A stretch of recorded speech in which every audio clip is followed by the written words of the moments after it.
स्वागत है, आप देख रहे हैं कहानी कुर्सी की। और अब बात करते हैं भारतीय जनता पार्टी की केंद्रीय चुनाव समिति की बैठक जो आज शाम 5 बजे होने जा रही है। और इस बैठक में प्रधानमंत्री नरेंद्र मोदी समेत तमाम बीजेपी के लीडर्स, अमित शाह, बीजेपी अध्यक्ष जेपी नड्डा सब शामिल होंगे। एक नजर डाल लेते हैं जरा आखिर इस बैठक में क्या क्या खास होने जा रहा है। ये जो चुनाव समिति की बैठक हो रही है भारतीय जनता पार्टी की, खास तौर पर जो अभी चुनाव आने वाले हैं जिन राज्यों में, जाहिर है उन्हीं के लिए है। मध्य प्रदेश, राजस्थान, छत्तीसगढ़। मुख्य फोकस जो है वो इन 3 राज्यों के ऊपर है। हालांकि 5 राज्यों में चुनाव है, तेलंगाना और मिजोरम भी है।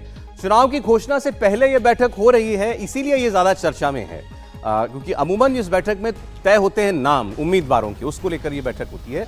5 राज्यों के अध्यक्ष और प्रभारी भी इसके अंदर मौजूद होंगे। और जैसा हमने आपको कहा, प्रधानमंत्री अध्यक्षता करेंगे, गृह मंत्री अमित शाह और जेपी नड्डा सब लोग उस बैठक के अंदर मौजूद होने जा रहे हैं।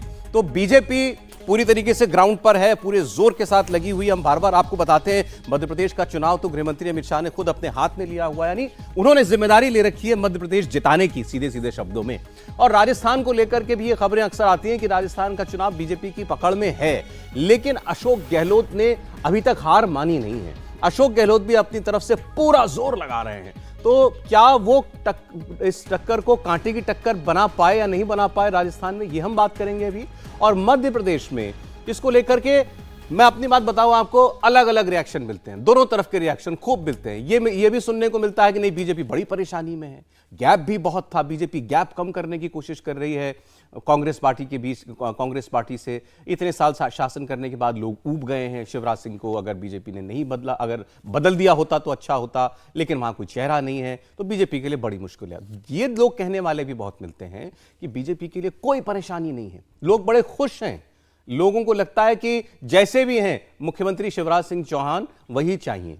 इतने सालों में जिस तरीके से भी उनका काम रहा, उससे कुछ नाराजगी भी अगर हो, उनको लगता है कि इस आदमी और इस पार्टी का साथ अभी छोड़ने का समय नहीं है। तो दोनों तरीके की प्रतिक्रियाएं मिलती हैं। अब इसमें से क्या सच है क्या नहीं, ये पक्का तो तभी पता चलेगा जब चुनाव हो जाएगा, लेकिन तब तक हम इस बारे में बात जरूर कर सकते हैं।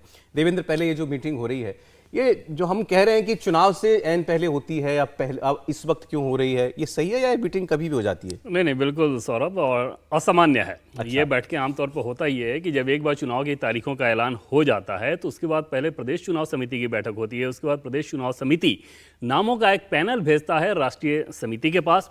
फिर राष्ट्रीय समिति बैठकर उन नामों पर मुहर लगाती है, और अगर एक ही दिन में सारे नामों पर मुहर नहीं लग जाए तो या तो अगली बैठक होती है या फिर राष्ट्रीय अध्यक्ष को के पास ये शक्ति दे दी जाती है कि वो अपने हिसाब से अनाउंसमेंट कर दें। इस बार के केस में बदलाव इस लिहाज से है, उसके पीछे सौरभ रणनीति ये है कि जैसे सबसे पहले छत्तीसगढ़ को समझें आप। छत्तीसगढ़ की बीजेपी की हालत सबसे ज़्यादा पतली है इन चुनावी राज्यों में, जो 3 चुनावी राज्यों की अगर बात करें तो 5 में तो और भी 2 हैं, लेकिन इन 3 में अगर बात करें तो छत्तीसगढ़ में बीजेपी की स्थिति सबसे खराब है। यहाँ पर बीजेपी की रणनीति ये है कि आज की बैठक में कम से कम 25 से 30 ऐसे नामों को तय कर लिया जाए जिन्हें चुनाव लड़ाना है। भले ही उन नामों का अनाउंसमेंट अभी आज ही ना कर दिया जाए, लेकिन उन कैंडिडेट्स को बता दिया जाए ताकि वो चुनाव में लड़ सकें पूरी ताकत के साथ। ऐसा ना हो कि एक भ्रम की स्थिति रहे। और छत्तीसगढ़ को बीजेपी ने 4 भागों में बांटा है, उनकी सीटों को A, B, C और D। तो A सीट पे आज 25 से 30 नाम तय करके उनको बता दिए जाएंगे। D सीट जो है, जहां पर बीजेपी की कोई संभावना नहीं है, वहां पर क्या करना है, इसको लेकर रणनीति बनाई जाएगी। प्रदेश चुनाव समिति वहां पिछले 1 साल से नहीं है, तो समझा जा सकता है कि प्रदेश चुनाव समिति की बैठक तो होनी ही नहीं थी, और सब कुछ अब राष्ट्रीय स्तर पर ही किया जा रहा है। और जब राष्ट्रीय नेता गृह मंत्री अमित शाह ने खुद कमान संभाल ली, और छत्तीसगढ़ और मध्य प्रदेश की, और जेपी नड्डा ने राजस्थान की, तो ये बहुत लाजमी सी बात है कि जब फैसला यहीं से होना है तो बैठ के भी यहीं सिर्फ वो प्रदेश वाली औपचारिकता की। मेन फोकस इस बैठक का छत्तीसगढ़ पर है बीजेपी का। छत्तीसगढ़ और मध्य प्रदेश का क्या? मध्य प्रदेश के लिए क्या? दोनों ही राज्यों में ये है कि जो कैंडिडेट्स आपको लगता है कि इन्हें ही लड़ाना है, और जहां 2 विकल्प हो सकते हैं या माहौल खराब हो सकता है भ्रम की स्थिति के चलते, तो उस भ्रम को ना रहने दिया जाए, और प्रभारी प्रदेश अध्यक्ष, संगठन मंत्री, इनको पता रहे कि टिकट किसे दिया जाना है, उसको सिग्नल दे दिया जाए, वो अपनी पूरी ताकत के साथ चुनाव में लड़ें, लास्ट टाइम तक खींच कर लेकर ना जाया जाए। इस बार की रणनीति है। ठीक है, मध्य प्रदेश को लेकर पहले बात करते हैं। मध्य प्रदेश में आपको बताएं, एक खबर कांग्रेस कैंप के हवाले से भी है कि जैसे आप कह रहे हैं कि नाम तय कर दिए जाएं और वो लोग अपना काम शुरू कर दें, भले डिक्लेयर ना हो। शिवराज सिंह चौहान को ये जिम्मेदारी माफ कीजिएगा, दिग्विजय सिंह को ये जिम्मेदारी दी गई है कम से कम 66 सीटों की, और वो उन 66 सीटों पर जा चुके हैं। उनको कहा गया है कि आप इन पर फोकस कीजिए, ये वो सीटें हैं जो बीजेपी की मजबूत ही नहीं, बीजेपी की जीत जो हर बार जीतते हैं वो सीटें, जिन पर बीजेपी के मंत्री जीतते हैं, जहां से मुख्यमंत्री जीतते हैं, उन सीटों पर लगाया गया है अब दिग्विजय सिंह को कि आप यहां पर कांग्रेस की जमीन मजबूत कीजिए और बीजेपी को कमजोर कीजिए। समीर जी, देखिए, दिग्विजय सिंह ने 66 क्षेत्रों में पदयात्रा की और पूरी रिपोर्ट उन्होंने कमलनाथ को सौंप दी है। इस बार कांग्रेस के लिए चुनाव बहुत महत्वपूर्ण है, क्योंकि लास्ट टाइम वो सरकार बना चुके थे, लेकिन ज्योतिरादित्य के कारण, विद्रोह के कारण वो सरकार उनके हाथ से चली गई। और अभी भी कांग्रेस के पास जो फीडबैक जमीनी स्तर पर आ रहा है, ये आ रहा है कि वह सरकार बनाने की स्थिति में है और भाजपा से वो थोड़ा उनका पल्ला भारी, उनके पास जो फीडबैक आ रहा है, ये कांग्रेस का अपना फीडबैक है। कांग्रेस का अपना फीडबैक। लेकिन मुझे लगता है भारतीय जनता पार्टी की जैसे केंद्रीय चुनाव की आज जो बैठक हो रही है, मुझे लग रहा है जो देवेंद्र ने बताया वो एकदम करेक्ट है। इसके अलावा मुझे लगता है कि आज जिन सांसदों को भी विधानसभा चुनाव लड़वाने की पार्टी सोच रही होगी, उसके नामों पर भी आज चर्चा हो सकती है। और मुझे ऐसा लगता है कि इस बैठक के बाद उन सांसदों को भी यह मैसेज दिया जा सकता है कि आपको विधानसभा चुनाव लड़ना है। तो मुझे ऐसा लगता है कि कुछ सांसद भी ऐसे नाम तय होंगे जिन्हें भारतीय जनता पार्टी आने वाले अगर राज्य चुनाव की बात ही करें, अगर आपने बताया कांग्रेस के खेमे को ये लगता है, उनका जमीन से फीडबैक है कि हम आगे हैं, हम सरकार बनाने की परिस्थिति में आ सकते हैं, बीजेपी का फीडबैक क्या है? देखिए, बीजेपी का तो पूरा, इसकी इससे पहले जो आह भरी है उसने काफी कुछ बताया। भारतीय जनता पार्टी पूरे कांग्रेस की वर्किंग में, भारतीय जनता पार्टी की वर्किंग में जमीन आसमान का फर्क है। भारतीय जनता पार्टी 24 घंटे 7 दिन संगठन काम करते रहता है, जमीनी स्तर पे लगातार फीडबैक आते रहता है।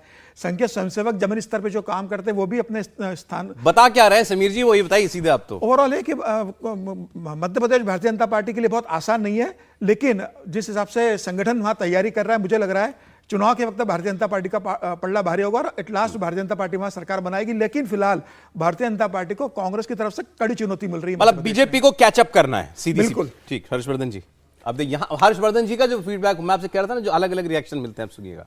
नहीं, देखिए, एक परसेप्शन होता है किसी भी जगह पर, कोई राजनीति है, कोई काम है, तो एक परसेप्शन बन जाता है। जैसे सामान्य ये बात है कि भाई 15 साल रह गए तो अब तो सरकार कैसे चलाएंगे, तो 2018 का चुनाव बीत गया, 2023 में फिर हम आ गए हैं। और आज अगर देखें तो मैं जब उस खबर को आप कह रहे थे तो मुझे लगा कि ये रणनीति तो कांग्रेस की बहुत बड़ी है। दिग्विजय सिंह अगर खाली रहेंगे तो बड़ी मुश्किल खड़ी करेंगे। अब उनको उन 66 सीटों पर लगा दिया गया है जहां भारतीय जनता पार्टी बहुत मजबूत है। तो शायद ये भी एक वजह है कि दिग्विजय सिंह बहुत ज्यादा दूसरे कामों में न जाएं। थोड़ा जो बयानबाजी और दूसरे तरह के काम होते हैं उससे भी थोड़ा उनको दूर रखने की कोशिश है। और ये कांग्रेस पार्टी के भीतर, आप कह रहे हैं कि दिग्विजय सिंह को काम पर नहीं लगाया, काम से हटाया है। दिग्विजय सिंह काम बिगाड़ने से हटाया, उनका काम इस तरह से लगाया है कि काम ठीक हो जाए, काम लग न जाए, कहीं पार्टी के लिए मुश्किल न हो जाए। लेकिन भारतीय जनता पार्टी, कम से कम मध्य प्रदेश के संदर्भ में मैं एक बात कह दूं, वहां बड़े परिवर्तन नीचे के स्तर पर होने हैं, जो कि लगभग एक तरह से कहें कि उसकी शुरुआत हो चुकी है, उसको करना तय है। अब वो पार्टी के टिकट के तौर पर कितने बदलेंगे, शायद उसकी चर्चा इस समिति में होगी। अप्रत्याशित सिर्फ इस लिहाज से है कि इस तरह से कह के ये बैठक हो रही है, लेकिन उसके अलावा भारतीय जनता पार्टी की ये वाली जो बैठकें होती हैं, ये छिटपुट लगातार होती रहती हैं। लेकिन अगर ये ऐसे कह के हो रही है तो इसका सीधा सा मतलब हुआ कि एक बड़ी रणनीति के तहत बड़ा बदलाव टिकट के बंटवारे में देखने को मिलेगा। और मेरा यह मानना है कि भारतीय जनता पार्टी मध्य प्रदेश में बेटर पोजीशन में है। कांग्रेस को अभी वो लड़ाई बहुत लड़नी है, बीजेपी आगे, कांग्रेस पीछे। निश्चित तौर शिवराज सिंह चौहान लेकिन अब इस कम से कम इस स्तर पर जो है कुछ एक अपनी योजनाओं के ऊपर बड़ा निर्भर कर रहे हैं। जैसे उनकी लाडली बहना योजना है जिसमें 1000 रुपया जाता है, जा चुकी है, उसकी एक किश्त पहुंच चुकी है महिलाओं के बैंक खातों में। अब यह भी माना जा रहा है कि शायद राजस्थान की तर्ज पर मध्य प्रदेश के अंदर सिलेंडर भी सस्ता किया जा सकता है। क्या बीजेपी उस रास्ते जाने के लिए तैयार है? अभी प्रधानमंत्री ने हाल में कहा है कि ये जो पैटर्न है, ये देश को दिवालिया करने का पैटर्न है। बिल्कुल सौरभ, और ये प्रधानमंत्री नरेंद्र मोदी की ये जो सोच है, 2014 में जब वो जीत कर आए थे और बीजेपी के तब अशोक रोड वाले दफ्तर में जो पहली बैठक राज्यों के मुख्यमंत्रियों के साथ हुई थी, उस बैठक में भी उन्होंने यही बात कही थी। और आपको याद होगा कि उसके बाद छत्तीसगढ़ का चुनाव बीजेपी हारी, झारखंड का चुनाव हारी थी और मुख्यमंत्रियों ने हवाला भी दिया था कि अगर ऐसे फ्रीबीज का हम अनाउंसमेंट ना करें तो हमारे लिए मुश्किल हो सकती है। लेकिन तब भी पीएम मोदी ने उन्हें मना किया था। आज भी पीएम मोदी की सोच वही है, लेकिन निश्चित तौर पे एक फ्लेक्सिबिलिटी जरूर आई है राज्यों में और राज्यों के मुख्यमंत्री के तहत कि अगर वो ये बता सकें कि इस स्कीम को हम इस फंड के द्वारा मैनेज कर सकते हैं तो वो काम करने को उनको छूट दी गई है। कर्नाटक के बाद मध्य प्रदेश में बीजेपी इस बात को लेकर ज्यादा सतर्क थी कि यहां भी कांग्रेस पार्टी अचानक से आएगी और मुफ्त के जो योजनाएं हैं उसका अनाउंसमेंट शुरू कर देगी। शिवराज सिंह चौहान ने पहले से उसको भापते हुए, आप कह सकते हैं प्रीएम्प्टिव स्टेप जो उठाना चाहिए वो भी उन्होंने उठाया और उसमें धनराशि में बढ़ोतरी करना या जो कुछ भी करना है वो लगातार कर रहे हैं, क्योंकि बीजेपी को भी इस बात का एहसास है। और किसी भी बीजेपी के बड़े नेता से बात कीजिए तो वो आपको ये बात समझ में आएगी कि जनता को इस लिहाज से बरगलाना बड़ा आसान काम हो जाता है, और वहां पर बीजेपी के लिए एक चुनौती हो जाती है, क्योंकि पीएम मोदी उसकी इजाजत नहीं देते कि आप इस ट्रैक पे चले जाएं। अच्छा देखिए, अब एक हम बड़ी और खबर, इसका हवाला कल जी, इस पे एक मुझे 2 लाइन बोलने दीजिए। बोलिए। फ्रीबीज की पॉलिटिक्स अगर होती तो स्कूटी बांट के कांग्रेस कुछ तो सीटें जीत जाती। स्कूटी कहा था बांटेंगे। फ्रीबीज पॉलिटिक्स एक बहुत बड़ा भ्रम है इस देश में, और रेवड़ी की पॉलिटिक्स अरविंद केजरीवाल इसलिए थोड़ी ना जीते थे कि वो कोई फ्री बिजली और पानी की वजह से जीत गए थे। जीत गए और उसको उन्होंने कर दिया, तो कुछ लोगों को लगता है कि ये भी एक मसला है, ये ऐसा नहीं कि उसकी वजह से जीतते हैं। और नरेंद्र मोदी की ये नीति, मुझे लगता है कि उनको और सख्ती करनी चाहिए। निश्चित तौर पर जब चुनाव आता है तो हर मुख्यमंत्री, आप इस वक्त अशोक गहलोत जी और शिवराज सिंह चौहान जी का व्यवहार देखिए, या भूपेश बघेल का व्यवहार देखिए, उनको तो आप कहिए तो सारा खजाना किसी स्कीम में ही डाल दें। तो मेरा यह मानना है कि फ्रीबीज की पॉलिटिक्स देश के लिए खतरनाक है, इससे राज्यों के मुख्यमंत्रियों को बचना चाहिए। अभी राजस्थान की बात हम लोग करेंगे, डिटेल में करेंगे। पहले आपको प्रधानमंत्री के एक बड़े इनिशिएटिव के बारे में बता दें। कल उन्होंने लाल किले से ऐलान किया कि हम एक बड़ी योजना लाने जा रहे हैं, विश्वकर्मा योजना। विश्वकर्मा योजना किन के लिए होगी? वो लोग जो हाथों के कारीगर हैं, जैसे सुतार, सुनार, इसके अलावा जो बाल काटने वाले होते हैं, हेयर ड्रेसर होते हैं, राजमिस्त्री होते हैं, इन लोगों के लिए ये योजना लाई जा रही है। 17 सितंबर से इनका स्वावलंबन कैसे हो, इनको आर्थिक मदद कैसे दी जाए, और इसमें 15,000 करोड़ रुपए निवेश किए जाएंगे। 15,000 करोड़ रुपए की कुल योजना है। इसमें ये खास बात यह कि जिस दिन विश्वकर्मा दिवस है उस दिन प्रधानमंत्री का जन्मदिन भी होता है, उस दिन ये तारीख जो है लॉन्च की जाएगी 17 सितंबर को। लेकिन इसका राजनीतिक एस्पेक्ट ये है कि इससे जो समाज का, हमारे समाज का जो सबसे बड़ा वर्ग है, ओबीसी वर्ग, उसको सीधे सीधे टारगेट करने की, साधने की कोशिश है। अब सवाल ये, अब डिटेल में कि स्कीम में होगा क्या किसी तरीके से कोई सीधा डीबीटी है, किसी तरीके का कोई आर्थिक स्वावलंबन है कर्ज के माध्यम से? एक मिनट उस पर बात करें। मोदी जी ने इस पर कहा क्या था, सुनिए। उनको आवास योजना का लाभ मिलना, पीएम स्वनिधि से 50,000 करोड़ रुपया रेहड़ी पटरी वालों तक पहुंचाया है।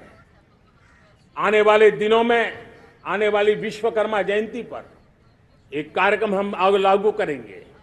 इस विश्वकर्मा जयंती पर हम करीब 13-15 हजार करोड़ रुपया से, जो परंपरागत कौशल्य से रहने वाले लोग, जो औजार से और अपने हाथ से काम करने वाला वर्ग है, ज्यादातर ओबीसी समुदाय से, हमारे सुथार हो, हमारे सोनार हो, हमारे राजमिस्त्री हो, हमारे कपड़े धोने वाले काम करने वाले लोग हो, हमारे बाल काटने वाले भाई बहन परिवार हो, ऐसे लोगों को एक नई ताकत देने के लिए हम आने वाले महीने में विश्वकर्मा जयंती पर विश्वकर्मा योजना लॉन्च करेंगे और करीब 13-15 हजार करोड़ से उसका प्रारंभ करेंगे। अब योजना क्या है और इससे बीजेपी को क्या मिलने के आसार हैं? ओबीसी का जिक्र प्रधानमंत्री ने किया। जो देवेंद्र, बहुत उसका निटिग्रिटी वाली जो चीज़ें थी या स्पेसिफिक चीज़ें, वो तो सौरभ अभी नहीं बताई गई है, लेकिन समझा जा सकता है कि इन योजनाओं के द्वारा, जैसे उनको फंड की जो समस्या रहती है, अपने बिजनेस को अगर आपको आगे बढ़ाना है तो उसके लिए एक कुशन दिया जाए जो कि मुद्रा योजना से अलग हो, अलग तरीके से हो और स्पेसिफिक इनके इसी काम के लिए हो। समझा जा सकता है कि जो मैसेजिंग थी, जब प्रधानमंत्री नरेंद्र मोदी ने कास्ट तक का नाम लेकर बताया, तो आप समझ सकते हैं कि कितने बड़े समुदाय को इससे फायदा हो सकता है। और जो धनराशि उन्होंने बताई कि 13,000 करोड़ से 15,000 करोड़, साथ साथ उन्होंने बताया कि ये सिर्फ स्टार्टिंग है। मतलब ये कि इस योजना को बहुत बड़े स्केल पर आगे ले जाने की प्लानिंग है। जैसे जैसे ये सक्सेसफुल होगा तो उसके जो स्पेसिफिक हैं कि आखिर किस आधार पर आपको दिया जाना है, क्या सारी चीज़ें की जानी है, वो अभी सामने नहीं आया। और क्या ये आप ये कह सकते हैं सीधे चुनावों को देख करके ये स्कीम को लाया गया? और प्रधानमंत्री नरेंद्र मोदी के कार्यशैली को अगर देखें सौरभ, तो उनके आलोचक ये बात कह सकते हैं, लेकिन अगर ठीक तरीके से उनके कार्यशैली को देखें तो ऐसी चीज़ों को वो चुनाव केंद्रित नहीं करते, क्योंकि वो ये मान के चलते हैं कि जिस तरह से वो शासन चलाते हैं, ये गुजरात में भी मैंने देखा था, दिल्ली में भी, कि उन्हें ही फिर आना है कर उन्होंने अनाउंसमेंट भी किया। तो पहले भी कई बार बातें होती थी ऐसी कि इस बार का चुनाव, तो बोले कि तुम लोग चुनाव के हिसाब से समझते हो, मैं तो अपने कंटिन्यूटी में ही देखता हूँ। तो उनको पता है कि अगर वो ये कह रहे हैं कि अभी स्टार्टिंग कर रहे हैं 13,000 से 15,000 करोड़, तो इस बार के चुनाव के लिहाज से उसमें बहुत ज़्यादा लाभार्थी नहीं हो सकते। लेकिन अगली बार अगर वो जीत के आ जाते हैं तो निश्चित तौर पे फिर इस धनराशि को जाहिर है अभी लॉन्च करेंगे तो क्या कहां से वो लाभार्थी वर्ग जो है पैदा मैं होगा। राजस्थान का जोड़ देता हूं कि बेसिकली प्रधानमंत्री मोदी ने ये जो घोषणा करी है, इसका सीधा फायदा इनको राजस्थान के चुनाव, मध्य प्रदेश के चुनाव में होने वाला है, क्योंकि राजस्थान में ओबीसी 45% से ज्यादा वोट बैंक है। और आप देखिए अशोक गहलोत ने अपने पिछले 4.5 साल के कार्यकाल में 12 से ज्यादा ओबीसी लोगों के लिए आयोग बना दिए। जो भी उनके पास नई समुदाय आता था कि हमारे लिए आयोग बनाना है, उनके लिए उसने आयोग बना दिया। जितने समुदाय सबके लिए उसने आयोग बना दिया उस वोट बैंक को प्राप्त करने के लिए। और अभी 9 अगस्त को राहुल गांधी अभी रैली करने गए थे राजस्थान में, उस समय उसी मन से अशोक गहलोत ने घोषणा भी की थी कि मैं जातिगत जनगणना भी करवाऊंगा और ओबीसी का आरक्षण भी मैं प्रदेश के अंदर बढ़ाने वाला हूं। तो मुझे ऐसा लगता है मध्य प्रदेश और राजस्थान में प्रधानमंत्री की इस योजना का जो उनके जन्मदिन से शुरू होने वाली सितंबर से, उसके तुरंत बाद चुनाव है, तो मुझे लग रहा है मध्य प्रदेश में भी और प्रचार की सामग्री तो बनेगी है। हाँ, इसका एक बेनिफिट मिलेगा कि चुनाव प्रचार में इसका इस्तेमाल पार्टी कर सकती है। ठीक है। हालांकि प्रधानमंत्री मोदी की मंशा नहीं रहती कि इसका राजनीतिक लाभ लिया जाए, लेकिन मुझे लगता है कि प्रदेश संगठन और प्रदेश जब चुनाव प्रचार होगा तो जरूर विश्वकर्मा की जो योजना आएगी। देखिए इसमें हम लोग ने चर्चा भी हम क्यों कर रहे हैं, जैसा देवेंद्र ने ठीक इशारा किया कि योजना की बात की प्रधानमंत्री ने, लेकिन साथ में यह भी बताया कि सामाजिक वर्ग के लिए हम लेकर आ रहे हैं, ओबीसी को इसका सबसे बड़ा लाभ होगा, इसीलिए ये चर्चा। जी हर्षी। नहीं, मुझे लगता है कि ये विशुद्ध रूप से राजनीतिक योजना है, इसमें बहुत ज़्यादा भ्रम नहीं होना चाहिए। ठीक है, नरेंद्र मोदी को ये लगता है कि कंटिन्यूएशन में वो हैं, अगली सरकार उनकी आएगी, लेकिन अगली सरकार उनकी आएगी इसके लिए बहुत कुछ करना पड़ता है। और जब विश्वकर्मा योजना कह के लाल किले से वो बोल रहे हैं और वो बता रहे हैं कि इस योजना से ये ओबीसी जाति के लोगों को फायदा होगा, तो बड़ा साफ सा है, एक बड़ी सोच है और वो सोसाइटी के तौर पर है कि जो ट्रेडिशनल काम करने वाले लोग हैं, चाहे जिस क्षेत्र में हो, जाहिर है उसमें से ज़्यादातर लोग ओबीसी वर्ग से आते हैं, उन सब लोगों ने अपना काम धीरे धीरे छोड़ दिया है। वो शहर में, शहरी जो एक अर्बन स्ट्रक्चर होता है उसमें नौकरी खोजने चले जाते हैं, उसकी वजह से वो वाला काम सफर कर रहा है, उस तरह के कौशल वाले, स्किल सेट वाले लोग कम हो रहे हैं। अगर उनको सम्मान के साथ वो करने के लिए दी जाए तो वो आसानी से उसको अडॉप्ट कर सकते हैं, उनको समय नहीं लगेगा। और सरकार अगर उनकी हैंड होल्डिंग करेगी तो वो एक लाभार्थी वर्ग के तौर पर तैयार होंगे। इस योजना के पीछे दरअसल ये मानसिकता है, और निश्चित तौर पर सीधे कहा जाएगा तो कोई राजनीतिक योजना नहीं है, कुछ उस तरह से नहीं है, लेकिन विशुद्ध राजनीतिक योजना है, टारगेटेड है, 2024 और राज्य के चुनाव को लेकर योजना है। अच्छा, राजस्थान की बात हमारी छूट गई थी, जरा राजस्थान पर हम चर्चा करते हैं। आज की बैठक में देवेंद्र, बीजेपी की बैठक में राजस्थान पर भी बात होगी, कहीं कुछ नाम पर कुछ फाइनलिटी आ रही है कि कौन, मतलब गाय घोषणा ना करें, लेकिन हाँ ये है भाई हमारा चेहरा। सौरभ, अभी तक जो जानकारी है उसके हिसाब से राजस्थान की चर्चा आज की बैठक में नहीं होनी है, स्पेसिफिक कोई राजस्थान की चर्चा। दूसरी तरफ आप देखें तो राजस्थान के मामले में बीजेपी अभी भी थोड़ा पीछे चल रही है। थोड़ा पीछे इस लिहाज से, उसकी अपनी योजना के लिहाज से मैं कह रहा हूँ थोड़ा पीछे चल रही है कि अभी तक वहाँ जो कमेटी बनाई जानी थी, जैसे मध्य प्रदेश में आप देख रहे हैं कि कमेटी बना दी गई है, उसके बाद फिर उसको नीचे तक उसका विस्तार किया जा रहा है। राजस्थान में ये काम अभी भी नहीं हुआ। दूसरी बात कि राजस्थान में अभी भी बीजेपी को एक क्लैरिटी नहीं है कि वसुंधरा राजे सिंधिया, जो कि राजस्थान में उनकी सबसे बड़ी नेता हैं, उनको किस रोल के साथ आगे लेकर जाना है, उनकी भूमिका क्या होगी, ये प्रदेश यूनिट के नेताओं को भी नहीं पता, वसुंधरा को भी नहीं पता, और एक हद तक आप कह सकते हैं कि दिल्ली को भी नहीं पता, क्योंकि अगर दिल्ली को ये बात दिल्ली ने तय कर लिया होता कि हमें क्या करना है तो वो फैसला ले लिया गया होता। शायद एक भ्रम की स्थिति है, अभी भी बीजेपी ये नहीं समझ पा रही है कि वसुंधरा राजे की भूमिका को अगर बढ़ाकर हम जाएं तो फायदा होगा या छोटी भूमिका के साथ जाएं। लेकिन राजस्थान हम जीत रहे हैं, ये बीजेपी को विश्वास है। हाँ बिल्कुल, उसमें कोई डाउट नहीं है कि बीजेपी को बखूबी मालूम है कि राजस्थान हम जीत रहे हैं। और दूसरी तरफ मध्य प्रदेश को लेकर आप किसी भी नेता से बीजेपी की बात कीजिए सौरभ, सबसे बड़ा जो टेस्ट होता है ना, अगर आपको कहीं फीडबैक लेना हो किसी चुनाव का, उस पार्टी के नेताओं से बातचीत कीजिए उसके स्टेट के बारे में, और वो फीडबैक जो होता है सबसे सही रहता है, क्योंकि उन्हें अगर अपनी पार्टी का नेता ये बताए कि हमारे लिए बहुत बड़ा चैलेंज है, तो फिर किसी और से पूछने या जानने की जरूरत नहीं रह जाती। मध्य प्रदेश में वैसी स्थिति नहीं है। राजस्थान में किसी भी बीजेपी के नेता से बात कीजिए, वो इस कॉन्फिडेंस में है कि बहुत आसानी से जीतने जा रहे हैं। फर्क सिर्फ ये देखना होगा कि आप एक लैंडस्लाइड विक्ट्री जो कहते हैं वैसा लेकर आएंगे या कम। दूसरी चीज़ की एक जो माहौल बनाने की कोशिश की जा रही है अशोक गहलोत के द्वारा, पिछले चुनाव को अगर आप देखें तो जब अशोक गहलोत हारे थे तब भी उन्होंने इसी तरह का ऐलान किया था और ऐसा ही माहौल बना था, फिर भी वो चुनाव हारे थे। सारी फ्रीबीज और ये सब क्या है, तब भी उन्होंने किया था। इंडिया टीवी हर वक्त हर जगह डाउनलोड करने के लिए सर्च करें India TV news Google play store या ऐप स्टोर पर।